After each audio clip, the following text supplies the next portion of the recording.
What is up, fight fans? It's your boy Clint coming to you from the Die Hard MMA podcast. This video is brought to you by odds.com. We are looking at a weigh-in recap from UFC Vegas 2 Fight Night. I versus Calvillo. I just got done going through the weigh-ins and the stare-downs, and we've got some information for you. We want to make sure we like our reads, see if there's any last-minute add-ons, any good stuff that we can pull from it, and we've got an exciting one for you here today. Can I just point out the extra swag here for a second? We got a new fight poster. We got some Fireball that we're repping. We're good to go here at the Die Hard MMA podcast. Let's get into this bad boy. So the first fight of the night, we had Anthony Ivy taking on Christina Aguilera. And what I noticed is the phenomenal size difference. Anthony Ivy has a huge height and reach advantage. Now, this is one that I was already passing on from a betting perspective. I wasn't overly interested in taking this fight, but I'm starting to see that maybe that Ivy price is a little justified. Minus 185. He does seem like the more skilled fighter, and when you combine that with the size advantage that he's bringing into this thing, that's probably the way to go. Normally in these situations, if a line is too wide, if I don't like it, I lean dog or pass. This is a complete pass for me because in this case, it's going to be favored or pass. If I was going to bet either of these guys, it would be Ivy, but I still don't like laying minus 185 on a relative unknown making his UFC debut. He did look good at the weigh-ins, though. Going on to the second fight of the night, we had Derek Minner versus Jordan Griffin. That fight is canceled. Kaput. It's gone. It's dead. Unfortunately, with the way this card has been shuffled around, all the changes, this is a last-minute garbage card. They threw it together to begin with, and we're losing people left and right. This is highly unfortunate. Minner pulls out. Not exactly sure why, but because of that, Jordan Griffin is off the card. I had a slight lean to Jordan Griffin, but people getting that dog money on Minner. He's a round one machine. It did look a little bit enticing, but he gasses out if he doesn't get the finish. I thought that Griffin was going to put him away in the second or the third round.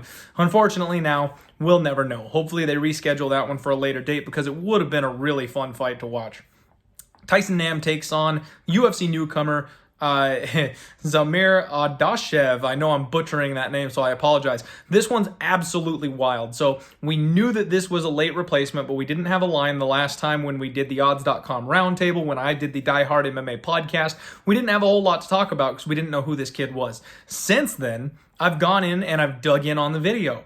Adashev is a beast. He's a little small for the division. He is much smaller than Tyson Nam, and that was the biggest thing I noticed in the face downs is that Nam looked a decent chunk larger. On top of that, Adashev missed weight, and he looked really bad on the scales. So a lot of people jumped on Adashev early. He opened up as a plus 175 dog, and he got steamed all the way down to damn near even money. In this kind of a spot, again, it's kind of favored or passed for me. Right now, you can get Tyson Nam at minus 125. The comeback on Adashev is plus 115. Adashev is slick on the feet. He's a very good striker. He throws bombs, but that's going to play right into the hands of Tyson Nam. And Tyson Nam relies on that big knockout punch to get the work done. I expect that's probably something that he's going to find here. With Adashev coming in on short notice, you got to wonder about his gas tank. You got to wonder how much he's going to be able to push in this fight facing this caliber of an opponent for the first time. And he's probably going to know that he's got to get it done early because there's no way he can go for 15 straight minutes. So if Tyson Nam comes out and uses some kind of a grappling heavy type of game plan, I think he gets this one done. I would take a look at Tyson Nam at this price. I'm not going to add that one to my betting card just because, just because it is a bit of an odd situation. But if you want to take a shot on Tyson Nam, wouldn't blame you one bit. So after that, we have Gina Mazzani taking on Juliana Avila. And this is one that there's not a whole lot to talk about. I mean, really, both women looked good on the scales, and neither of them really stood out to me as having any kind of an advantage here. If I recall correctly, they actually took a selfie after they did their face-off, so both women seem to be in good spirits. I'm high on Avila here. She's the minus 600 favorite. I destroyed that line move. I got her at minus 300. I had her parlayed with Merab Vashvili. However, Merab's opponent, Ray Borg, pulled out. So now that leaves me with just a crappy straight bet on Avila. Thank goodness I got it at that minus 300, not the juicy 500 or 600 that it's sitting at now. I already said that I kind of lean Avila inside the distance. However, kind of rethinking that. Mazzani looks pretty solid. She looks like she's ready to go here. I don't think that she'll spring the upset, but there's a chance that she survives the 15 minutes and Avila ends up taking a decision. So kind of flip-flopping a little bit there on that one, that if you can't get Avila straight, look at those props. Lean inside the distance, lean decision, whichever way you want to go. You're kind of flipping a coin, but at least you'll be getting plus money at that point, or even money, rather than laying that kind of chalk, whichever way you decide you want to take it. Charles Boston Strong Rosa coming in against Kevin Aguilar. This was another pretty good one. Boston Strong looked good. I mean, he looked amped up, he looked energized, he looked ready to go. They faced off. Not a big size discrepancy, but really, I think Boston Strong's coming in here with a chip on his shoulder. Rosa seems ready to go. He wants to erase that Thug Nasty loss out of everybody's memories. So we might have a live dog here. I leaned to Aguilar as the favorite, minus 185, because of his solid takedown defense. He's going to have an advantage striking, and if Rosa can't get it to the mat, he's going to nullify the advantage that Rosa has. So I still like Kevin Aguilar in this spot, but definitely a pass situation for me. You can get Charles Rosa all the way up at plus 170 at this point. So really juicy, nice dog price there if you want to go for the upset. He is coming in, like I said, with a chip on his shoulder, and he looked damn good at the weigh-in. So I wouldn't blame anybody for taking that shot. I'm staying clear away from it, but I think Aguilar gets it done. Hannah Cifers versus Maria Agapova. Agapova has skyrocketed now to a minus 330 favorite. The size difference here is the story. This is a card of mismatches. When you watch these weigh-ins, when these guys and gals line up and face off with each other, there's just huge discrepancies in height and reach because of the quick turnarounds, because of the short notice replacements. They're taking whoever is available. A lot of people are stepping up weight classes, and this is the prime example of that. I had Agapova winning this fight before we got started here, and I've still got the same thing. If you had a parlay that got busted because of Ray Borg dropping out or something like that, Agapova at minus 350, or I'm sorry, minus 330, minus 250, wherever you can get it, that may not be a bad fill-in spot. I think that Hannah Cifers is going to bring the war here, but I think that she's just outclassed. Or not outclassed, I apologize, I misspoke there. Hannah Cifers is an incredible striker, but I think she's outsized. At a certain stage in MMA, size actually matters, and I think that Agapova is just going to have way too much in the height and reach department to have poor Hannah Cifers close that gap. If she was a grappler, if we could count on her taking the fight to the mat and grinding out a decision win, that's a path to victory for Hannah Cifers because she's very, very strong, but that's not a game plan that she's ever really used. So I don't see her suddenly coming in and going to that in this kind of a fight. So I still lean Agapova. I think she gets it done. I don't know that she knocks out Hannah Cifers. I said that you might be able to look at a tricky under there, but if you can get a prop bet on Agapova by decision, just kind of beating up the smaller but tough and durable Hannah Cifers for 15 minutes, I'm not sure. I'm not touching that one. I leaned under because Agapova could get in mount, could get the TKO, that kind of a situation, but at this point, I'm just going to steer clear of it. We've got Jordan Espinosa taking on Mark De La Rosa. Now, Jordan Espinosa always comes in looking like a brick shithouse. He didn't today. He didn't look very good on the scales. I know a lot of people that are very interested in the dog here, Mark De La Rosa, and I'm kind of starting to feel it. Mark De La Rosa did all the things that you need to see happen right in order to bounce back from the losing streak that he's on. He contacted some of his opponents that he recently dropped fights to, and he's been training with them to learn from them, to grow, to make those adjustments and fix those holes in his game. And we know that Espinosa has a weakness on the mat. So even though Mark De La Rosa has a huge athletic disadvantage in this fight, he's got the tools to win it if he can get it to the mat, and that's my only concern, really.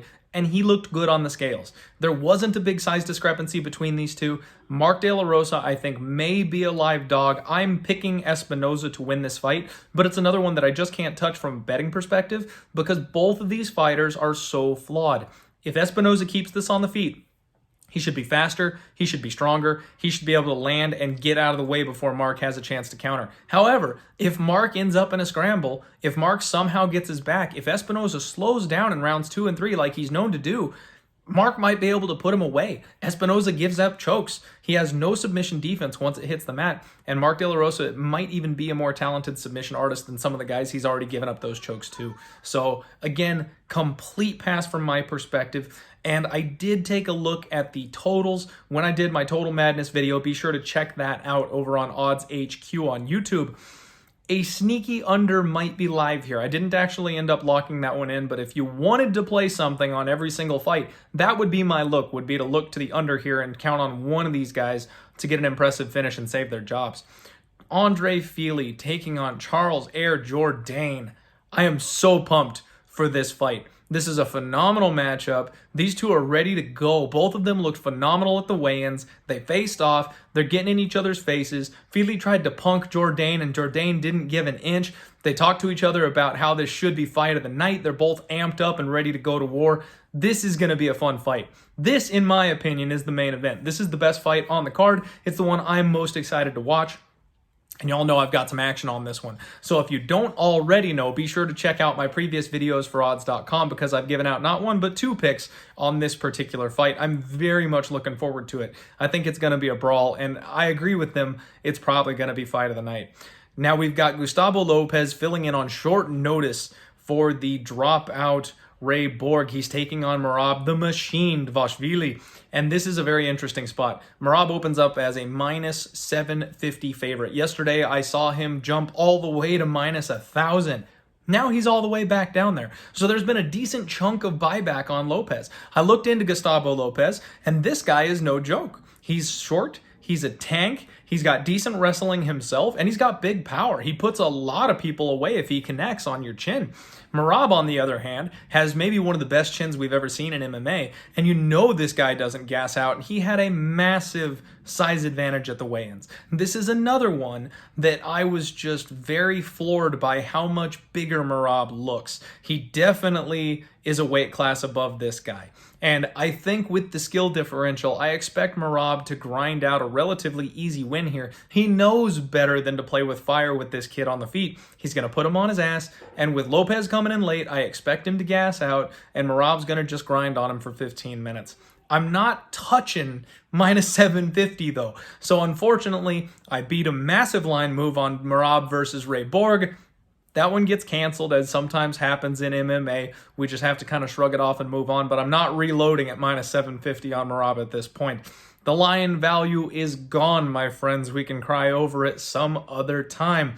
Co-main event, Karl Roberson, Marvin Vettori. This is really the one that everyone wants to talk about, right? The co-main event that should be the main event. There's some serious heat behind this fight. We talked about the last time Roberson had to pull out because of the weight cut. The doctors didn't clear him. Vettori, basically tried to get in his face in the lobby. They almost had a brawl in that situation. There's a whole lot of heat behind this one. Roberson missed weight. Roberson came over by almost 5 freaking pounds. I cannot believe that, and I can't tell you how pissed off Marvin Vettori's got to be. I cannot wait to see them get in there. I do have a bet on this fight. You got to watch my total videos at Odds HQ on YouTube to get that, or give me a follow on Twitter at DieHardMMAPod, and I will be tweeting that out. But I've got a bet on this fight, and I freaking love it. So I lean with Marvin Vettori here. He's got the advantage on the mat. I think he takes Roberson down, and Roberson is bad once he hits the mat. He gives up chokes basically every time he fights a high-level submission artist. But on the feet, Roberson's got some pop on his punches. You gotta wonder if that weight miss was intentional. With the crap that Marvin Vettori talked, with him getting in his face, and potentially understanding that he needs to make sure this fight doesn't hit the mat, you gotta wonder if Roberson maybe did this intentionally to get an advantage. It appears that they waved the white flag. You know, you see a lot of fighters, when they miss weight, they'll still try their damnedest to get down to that, cutoff point. Roberson didn't do that. He weighed in super early. He came in before a lot of people because he was just done. He had no intention of continuing the weight cut, and he had no intention of trying to suck his body out even further. So he's coming in heavy in this spot, and you know he's going to be coming in to drop and wing bombs, which makes me love my play even more. I think someone's going to sleep this fight, whether it's on the mat with Marvin Vettori or a knockout by Roberson. I think someone is going to get clipped. When they faced off, there was some serious intensity, and Marvin Vettori got in Roberson's face and told him, just show up. I feel really bad for Vettori here. He's had so many fights pulled out from under him. He's in the prime of his youth, and he is running on fumes. Everybody keeps falling away from this guy. He can't get a fight locked up, and if something happens that keeps Roberson from the cage tomorrow, Vettori's going to blow a gasket. And I really want to see this fight, especially after all the added drama, especially after Roberson now missed weight. Vettori's going to have righteous fury behind him, and I can't wait to see what happens. The main event, Jessica Eye versus Cynthia Calvillo. Calvillo looked good on the scales, folks. She looks excellent coming up that extra 10 pounds.